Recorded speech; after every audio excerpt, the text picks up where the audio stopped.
Hello and welcome back to Shakesyear. We are working on the Troublesome Reign of King John, and we get to hear from Hubert today to kick off Act 1, Scene 12.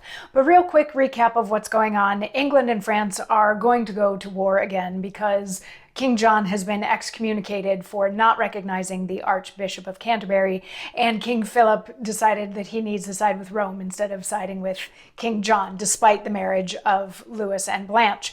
So in all of this, King John is sort of waging war against the church, and he sent Philip to collect all of the money back that he had given to abbeys and cloisters and all of that. So Act 1, Scene 11, we saw Philip the Bastard doing that and sort of rampaging through this abbey that turned rather farcical with people hiding in chests where they thought there was money instead.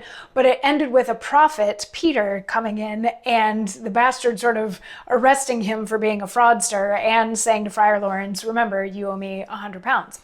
So Act 1, Scene 12, we are with Hubert and 3 henchmen, because when King John was giving all of his instructions for, bastard, you go do this, you go do this, you go do this, he sort of suggested at Hubert that King John's life would be much easier if Arthur didn't exist anymore. So now we've got Hubert with these henchmen, and he says to them, my masters, I have showed you what warrant I have for this attempt. I perceive, by your heavy countenances, you would rather be otherwise employed. And, for mine own part, I would the king had made choice of some other executioner. Only this is my comfort, that a king commands, whose precepts neglected or omitted, threateneth torture for the default.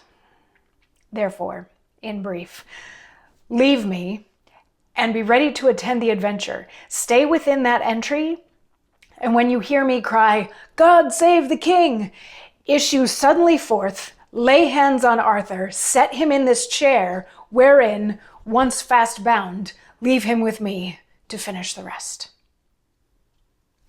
So this is Hubert giving some instructions to his henchmen. He has a warrant that Arthur is supposed to be, and he got these guys to help him.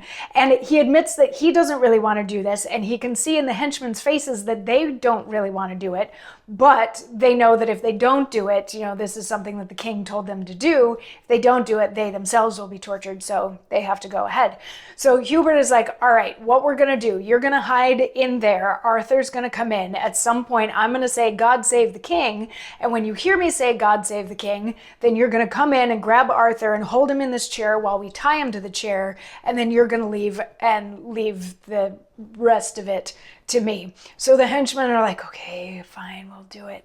And they go out, and then Arthur comes in, and he's happy to see Hubert, and there's the pleasantries exchanged and all of that. He's like, what's up, what's up? And Hubert is like, oh, nothing much, God save the king. And then the henchmen come in, and they put Arthur in the chair, and they bind him up, and Arthur's like, what is this, what is this? And Hubert is like, henchmen, get out of here, leave the rest to me. So they all leave, so now it's just Hubert and Arthur, with Arthur tied to a chair. And he's like, Hubert, my friend, what are you doing? What is this? Why am I being restrained? And Hubert's like, I have a sad tale that I have to tell, but I don't want to tell it. And Arthur's like, just say it. And he's like, I don't want to, but I have to do this thing. And here, take a look at this letter. This letter says that I am supposed to put your eyes out. And Arthur is going to have a response to that. Thank goodness he has a response to that and isn't just going to let it go that his eyes are supposed to be plucked out now. He's going to have a response to that tomorrow in the form of a monologue, so we will hear that then. I'll see you then. Mwah.